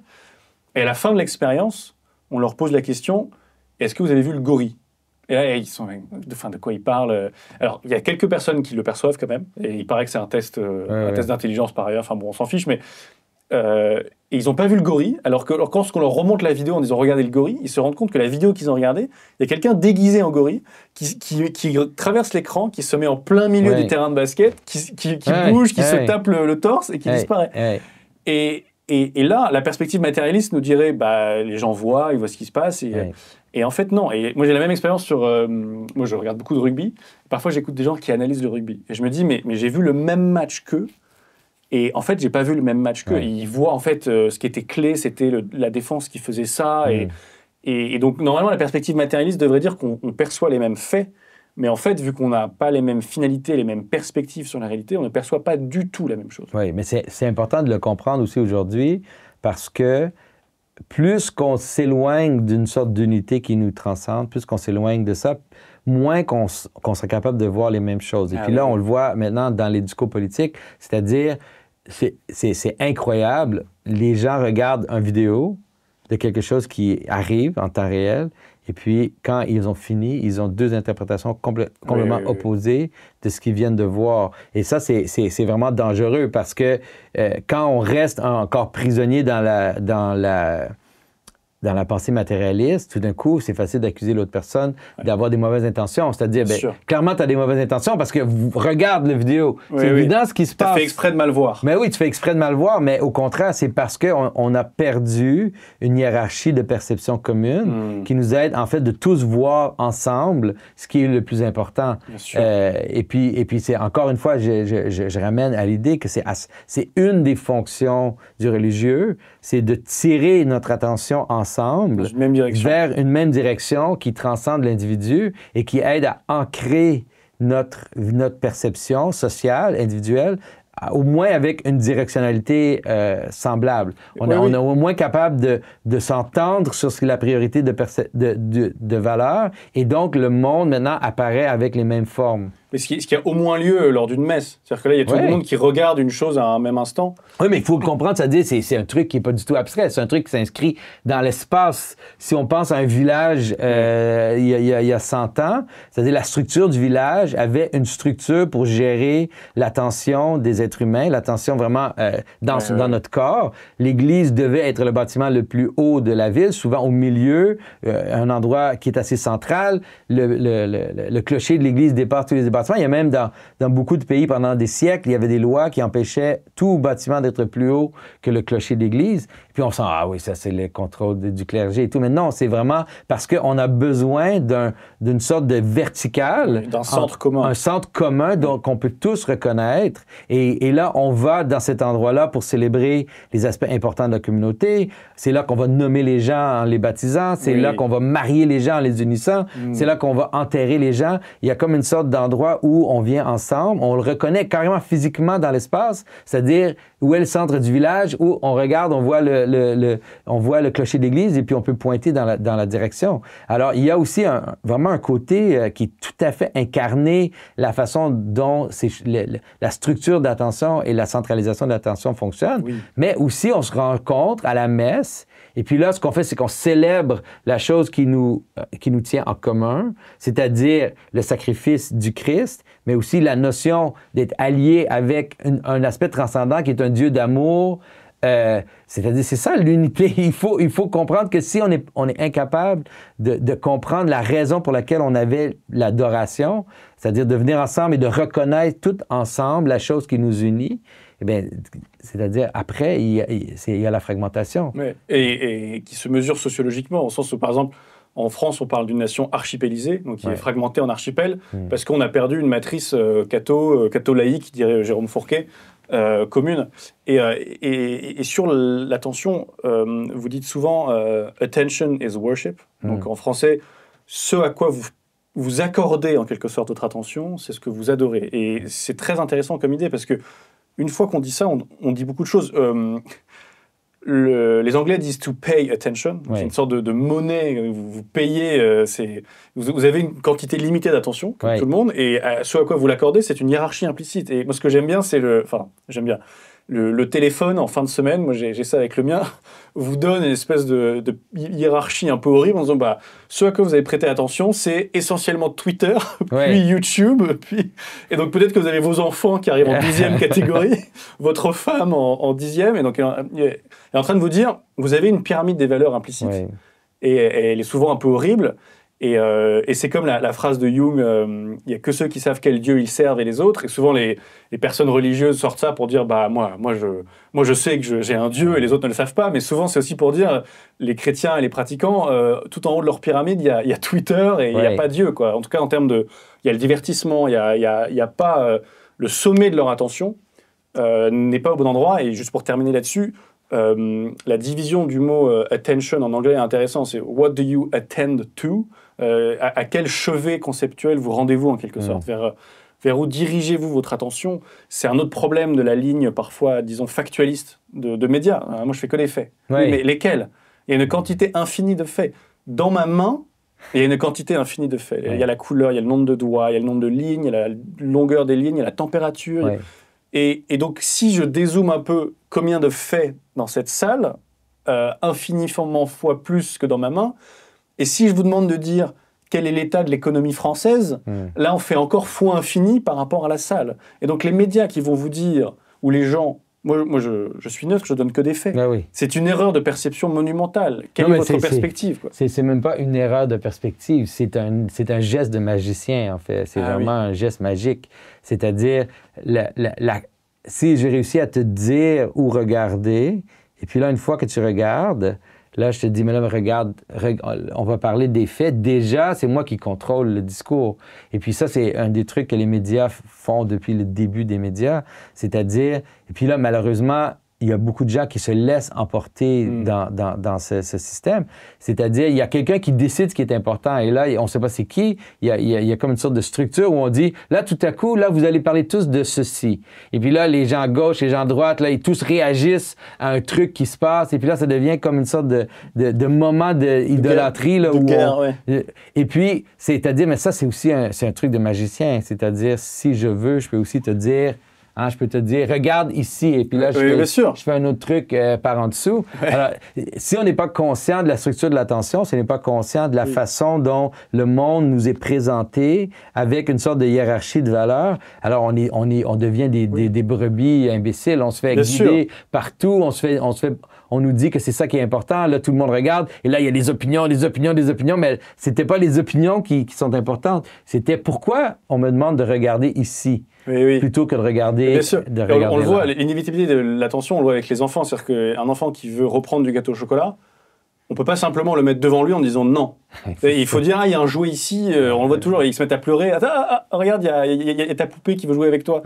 Parce qu'on est obligé de percevoir quelque chose. Ou même s'ils attendent un film qui va sortir au cinéma, ils peuvent pas vivre 2 semaines dans l'attente. Genre, il faut penser à autre chose. Il faut les emmener au parc, et après, le film arrivera, et tant mieux. Mais on ne peut pas, espèce de mettre une carotte devant eux en l'éloignant, il faut changer la carotte en quelque sorte. Et c'est pour ça que c'est une façon, pour même dans un monde séculier, de comprendre la notion de l'idole ou la conception de l'idolâtrie. C'est-à-dire, on a une hiérarchie d'attention qui se manifeste à nous. Souvent, les attentions qu'on a, par exemple, disons, de comprendre ce qui se passe dans le milieu social, regarder sur Twitter, regarder sur YouTube pour voir un peu ce qui se passe, c'est quelque chose qui est tout à fait légitime. Il n'y a pas de problème à essayer de comprendre ce qui se passe au niveau social ou politique. La même chose pour nos désirs personnels, c'est-à-dire nos désirs pour manger, nos désirs sexuels. C'est toutes des choses qui sont bonnes, ils ne sont pas mauvaises en soi. Le problème, c'est quand on déplace la hiérarchie et quand on place le mauvais désir ou la mauvaise pointe d'attention au sommet. Et c'est là qu'on tombe dans un problème, puis c'est vraiment un problème naturel. C'est-à-dire, si je mets la mauvaise chose au sommet de ma hiérarchie d'attention, alors là, il y a plein de déformations qui vont se dessiner en cascade. Ça fait lien avec le Covid au début. On a mis la sécurité en haut. Et ce que j'aimais bien dans l'analyse que vous faisiez à ARC, c'est que si vous mettez la mauvaise chose en haut de la pyramide, et il y a beaucoup de candidats pour la mauvaise chose, vous perdez pas simplement les autres choses, mais vous perdez également la chose que vous avez mise en haut, paradoxalement. C'est-à-dire que le communisme, par exemple, va dire l'égalité. L'égalité, c'est le plus important, Puis ensuite, on met en place le communisme. Et on a une espèce de société inégalitaire au possible où il y a plein de gens qui sont littéralement en train de mourir de faim dans le goulag, mais également, d'où la phrase d'Orwell, certains sont plus égaux que d'autres. Ouais. Et donc même, alors, si votre idole est mauvaise, vous allez perdre l'idole elle aussi, quoi. Oui, ça c'est important de le voir, c'est-à-dire... Ça permet de rendre la chose objective oui, aussi. Tout le monde peut avoir l'expérience de ça, c'est-à-dire quand on fétichise quelque chose, ça perd sa saveur. Il n'y a pas personne qui... C'est-à-dire, la personne qui a le plus de plaisir en mangeant, c'est la personne qui n'est pas obsédée par la nourriture. Parce qu'elle réussit à apprécier la personne qui devient obsédée par la nourriture, et là, tout à coup, c'est comme une tyrannie sur la personne. Puis finalement, cette personne-là, elle a beaucoup moins de plaisir. C'est la même chose pour la sexualité. C'est la même chose pour tous les plaisirs qu'on a. L'alcool, c'est l'exemple le plus parfait. C'est-à-dire, si entre amis, on prend un verre, c'est bien, il y a comme une sorte de plaisir qui s'installe. Mais si tout à coup, l'alcool devient mon truc de base, et là, tout commence à se soumettre à mon désir de prendre un verre. Une tyrannie. Et je vais perdre même le plaisir de la chose que je cherche. Oui, ça, c'est vraiment de l'ontologie chrétienne, c'est vraiment Dante, c'est vraiment l'ancienne vision chrétienne. Et c'est pour ça qu'on peut arriver même dans un monde séculier à comprendre l'idée de qu'est-ce qu'on met au sommet de notre hiérarchie. On met l'idée d'une transcendance absolue d'amour qui guide tous nos autres trucs.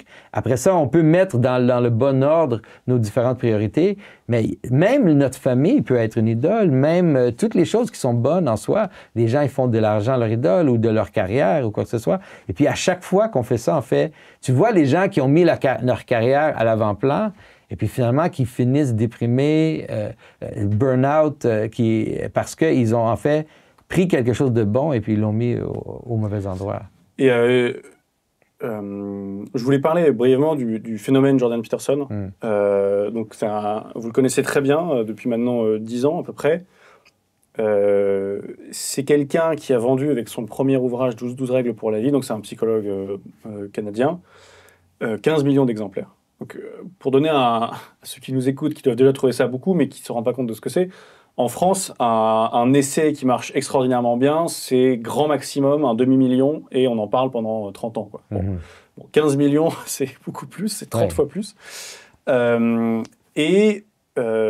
succès a commencé il y a à peu près 8 ou 9 ans, et il arrivait à remplir des théâtres en parlant de l'Ancien Testament, et notamment il a commencé par la Genèse, dans l'ordre, les gens ne se rendent pas compte de ce que ça veut dire, c'est qu'il y a quand même des textes qui ne sont pas les plus immédiatement sexy intellectuellement, on va dire, c'est quand même assez mystérieux, assez dans un langage un peu ancien aussi, donc et il remplissait il y a à peu près... La généalogie, c'est qui vient assez rapidement. La généalogie, ça peut être lourd, oui, bien sûr, fils de machin, Pourtant, c'est génial en fait, mais bon. On y reviendra peut-être, mais... Et il remplissait comme ça des théâtres de gens majoritairement athées, majoritairement jeunes, majoritairement d'hommes, en parlant de ça, d'un point de vue psychologique évidemment, mais quand même. Et il arrivait comme ça à remplir sa série biblique à plus de 10 millions de vues, c'est complètement énorme. Comment est-ce que vous l'avez rencontré déjà au tout début, et comment est-ce que vous voyez son succès, et comment est-ce que vous l'expliquez peut-être? Oui. Alors, moi, j'ai rencontré en 2015, je l'ai entendu à la radio. Ça faisait déjà plus de 10 ans ou peut-être 15 ans qu'avec mon frère et moi, on développait une sorte de pensée symbolique, une façon d'essayer d'expliquer la structure d'attention dont on parlait, mais qui c'est pas seulement une structure d'attention, c'est vraiment une structure ontologique, la façon dont les choses existent avec cette structure symbolique.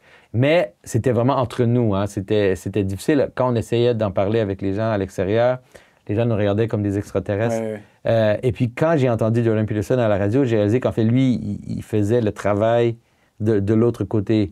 Il avait la capacité de traduire les idées qui étaient très semblables aux nôtres dans le monde séculier, de parler aux athées, de parler aux gens. Et puis, alors, j'ai immédiatement reconnu la possibilité de ce qu'il disait, comment ça pouvait vraiment changer la vision, changer la façon dont les gens pensent de façon assez radicale. Alors, je l'ai contacté, j'ai écrit un message. J'étais un peu fanboy, j'ai jamais eu ce genre de comportement. Pour qui? Je suis allé, j'ai trouvé son email sur l'Internet. Vous avez demandé une dédicace sur le torse. Oui, c'est ça. Et puis là, j'ai écrit, j'ai envoyé un petit message, j'ai envoyé un lien vers une conférence que j'avais donnée qui traitait tous les mêmes sujets que lui. Et puis là, il m'a répondu un gentil email très poli. Mais environ 3 heures plus tard, il m'a appelé. Et puis, il avait probablement vu la conférence entre-temps. Exactement. Il avait regardé la conférence et puis il avait la même réaction que moi j'avais. C'est-à-dire, il était comme hébété. Il dit, t'es qui? Comment tu dis les choses que tu dis? D'où tu as pris et tout? Alors, on s'est dit tout de suite qu'on allait se rencontrer. Et puis, quand on s'est rencontrés, on est devenus amis vraiment immédiatement. Et puis, c'est vraiment la force des choses. En 2016, il y a eu comme tout Lui, il a vu que l'inclusion des trans dans la Charte des droits et libertés du Canada était entourée de tout un langage qu'on appelle maintenant le wokisme. À l'époque, on parlait de social justice, et qui allait carrément forcer l'État à possiblement emprisonner ou donner des amendes aux gens qui refuseraient d'utiliser les pronoms Oui. Alors, il a dit, ça, c'est vraiment l'opposé de notre vision constitutionnelle, de la vision de common law. L'idée de empêcher les gens de dire certaines choses, ça va contre tous les fondements de notre société. Les gens se sont moqués de lui et tout, ça fait vraiment un immense... Finalement, ça a été vrai. Il y a des gens qui ont été carrément au Canada arrêtés pour les mauvais pronoms. Pour utiliser les mauvais pronoms. Ouais, pas lui personnellement, mais d'autres, oui. Mais c'est ça qu'il a lancé. Et puis finalement, on est devenus des amis. Et puis, j'ai vu exactement qu'il pouvait agir comme une transition entre le monde religieux et le monde séculier. Oui. En 2016, après l'explosion d'attention qu'il a reçue, moi, je savais, et lui savait, qu'en fait, ce qu'il avait apporté au monde, c'était pas un conflit, c'était pas une sorte de polémique politique, mais en fait, toute une façon de voir le monde, et qu'on espérait, et finalement, c'est ça qui est arrivé, qu'il allait pouvoir utiliser ce moment d'attention pour, en fait, amener les gens vers une pensée qui était beaucoup plus étendue, beaucoup plus importante. Et puis, en 2016, en plein dans le conflit, quand il y avait des manifestations à l'université contre lui, puis des contre-manifestations, je suis allé passer 3 jours chez lui. Et à la fin du séjour, je l'ai regardé dans les yeux et j'ai dit, Jordan, tu vas ramener le christianisme. Et puis là, il m'a regardé, il a dit, bon, j'espère que les gens vont comprendre le sens psychologique de la Bible. C'était comme une façon de désamorcer ce que j'ai dit. Et puis là, dans mon esprit, je me suis dit, on va voir qui va gagner ce pari en ce moment. De quel côté ça va aller. Et puis, je pense que Jordan Peterson, c'est difficile à surestimer la transformation qu'il a su apporter presque seul à la culture. Bien sûr. Il a désamorcé un mouvement plutôt anglophone qu'on appelle le New Atheist. Oui. C'est-à-dire il y avait toute une série d'auteurs qui étaient très puissants dans la culture américaine. Notamment sur YouTube, avant lui. Alors, Dawkins, Harris, tous ces gens. Et puis lui, presque par lui-même, il a complètement enlevé les griffes de ce mouvement-là. Il les a mis sur le recul et puis il a réussi à réintroduire par le biais de la perception, par le biais de la psychologie et tout, les idées religieuses. Il a réussi à aider les gens séculiers à comprendre la fonction du religieux, même au niveau darwinien, au niveau biologique. Et puis, il a vraiment fait une transformation incroyable. Et puis, là, il m'a lancé dans l'espace public. Vraiment, moi, j'étais un artiste. J'avais pas nécessairement des prétentions de vivre une vie publique, mais il m'a carrément lancé dans la foulée. Puis, bon, il y a rien... Tout est différent depuis 10 ans. Oui. Mais dans les commentaires de ces vidéos bibliques, après, il a continué à en faire, notamment avec vous. Il a fait une série sur l'Exode pour The Daily Wire en plateforme. Il a fait également une série sur les évangiles. J'ai quasiment fini les 2. C'est vraiment passionnant. Avec des théologiens. Donc il a vraiment créé une espèce de dynamique derrière lui. Et quand on lisait sur YouTube les commentaires de sa série biblique, donc il y a quelques années déjà, il y avait 2 types de commentaires qui revenaient tout le temps. Soit un profil qui méprisait entièrement les questions religieuses et qui pensait que tous les croyants étaient des débiles, qui au moins avait une sorte de respect intellectuel en disant vous avez illuminé le texte pour moi, je vois que... et qui se met au moins à le traiter comme de la bonne philosophie en quelque sorte.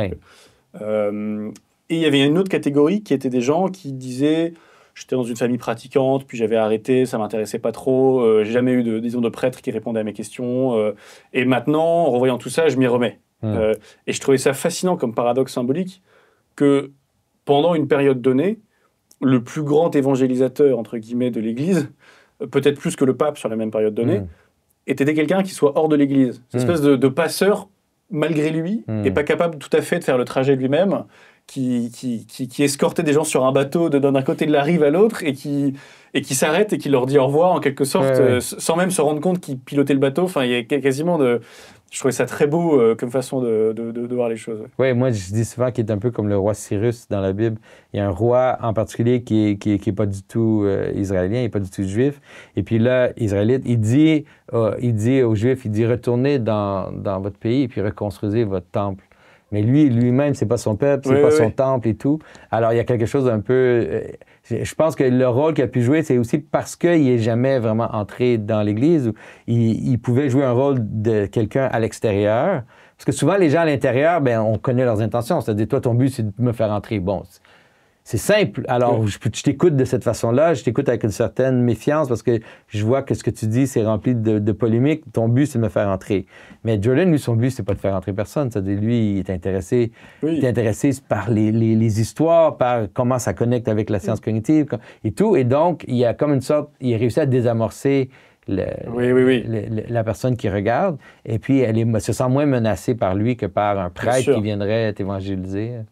Oui, et moi je le vois en France, le fait qu'il n'y ait pas eu de phénomène Peterson, il y en a un léger chez des jeunes hommes, je pense que parmi le public qui nous écoute, certains le connaissent déjà, etc. Mais on n'a pas eu de moment comme vous en anglo-saxon, et donc on est encore, on est peut-être un peu moins déchristianisé, mais en même temps un peu plus anticlérical par histoire française, et un peu ouvert à ça, mais donc un peu dans une étape de transition. Mais je vois, pour appuyer sur ce que vous dites, on n'a pas eu le moment, et je vois les différences culturelles. C'est-à-dire que les questions de crise du sens, de faillite du matérialisme philosophique sont naissantes, et j'espère que cet entretien va aider aussi à ouvrir ces brèches-là, mais on n'a pas encore passé ce cap-là.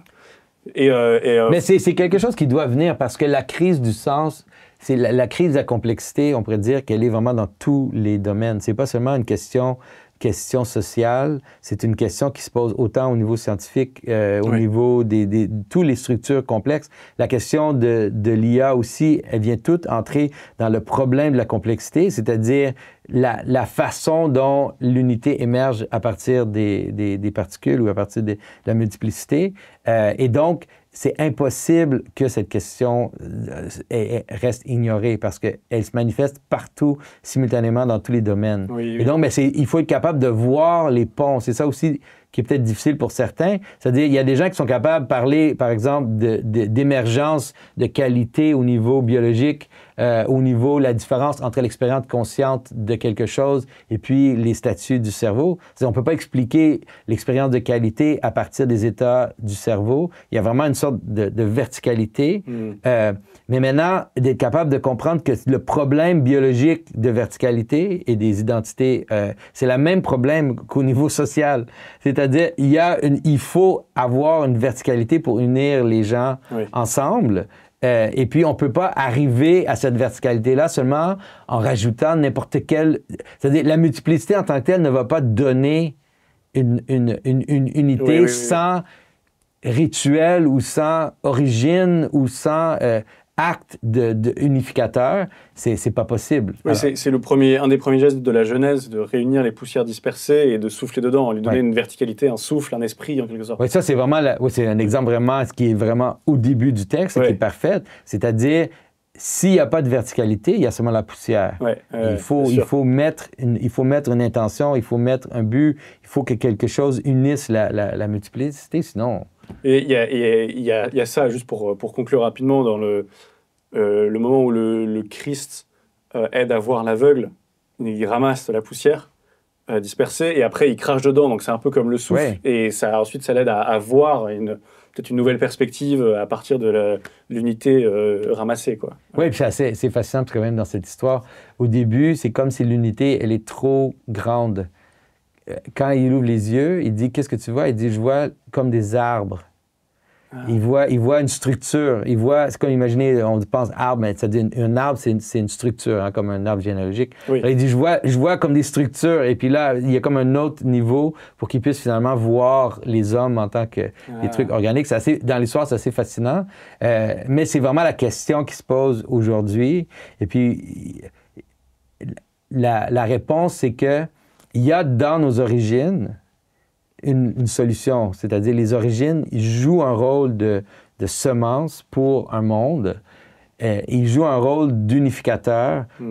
Alors, on a tout ce qu'il faut, en fait, pour revenir. Et puis, ces origines-là, ils sont multiples. Il n'y a pas seulement une origine.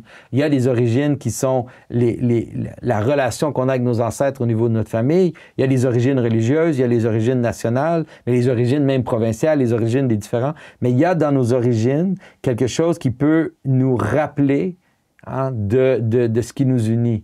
Il y a une histoire, dans l'histoire de Jonas, on voit vraiment un exemple vraiment particulièrement beau, où Jonas oublie son but. C'est-à-dire, on lui donne un but du ciel, le ciel lui donne un but, il dit « Voici ton but ». Et Jonas dit « Non, moi je ne veux pas suivre mon but. Je veux faire mon truc à moi, je n'ai pas envie de suivre l'intention du ciel ». Il fait le contraire, il s'en va sur l'eau, sur un bateau, chaos, il se retrouve au fond de l'eau, dans les mâchoires du Léviathan, il est mangé par un monstre. Et puis là, pendant 3 jours, il vit dans la mort, puis finalement, ça dit qu'il se rappelle. Il dit, je me rappelle du temple. Je me rappelle de ta présence dans le temple. Et puis, c'est vraiment de dire qu'il y a toujours la capacité, on a toujours la capacité de se rappeler de ce qui nous connecte à notre but, de ce qui nous connecte en tant que communauté. Même dans le moment le plus chaotique, on a seulement à se rappeler.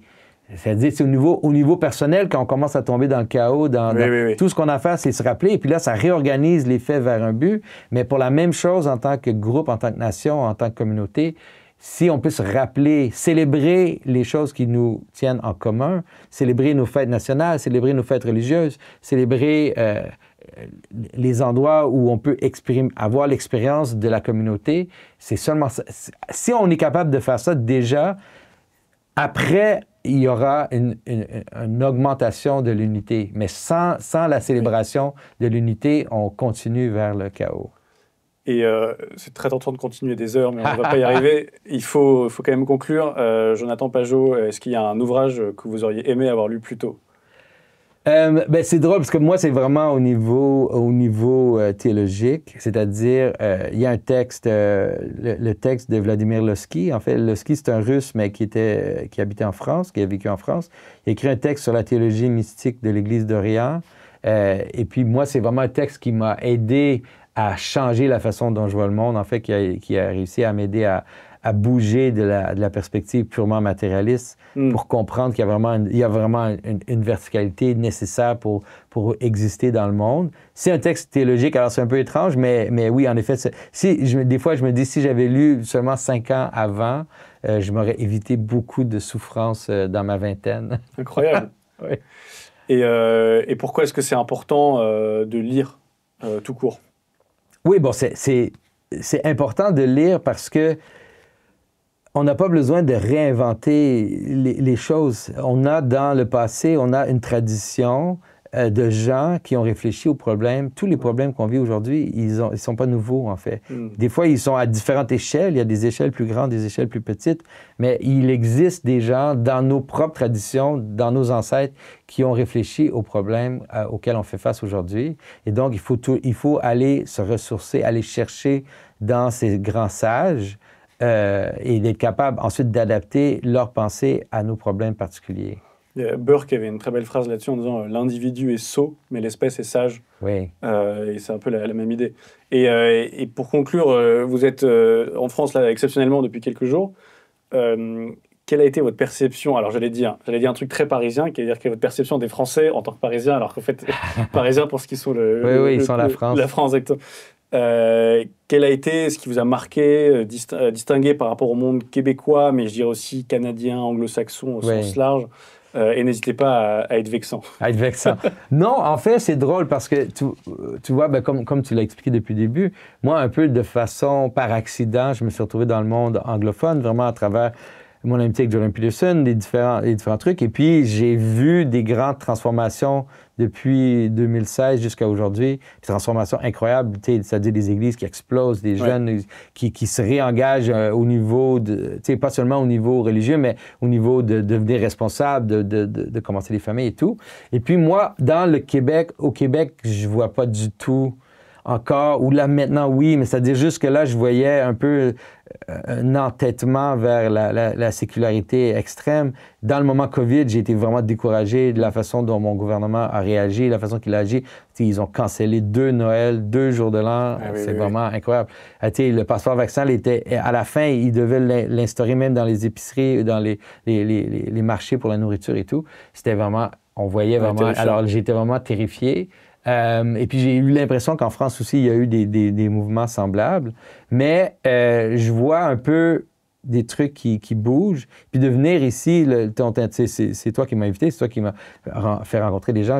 Ça m'a donné beaucoup de joie et d'espoir de voir, surtout les jeunes, des jeunes qui sont en train de comprendre, qui sont en train de se donner là, vraiment cet essor.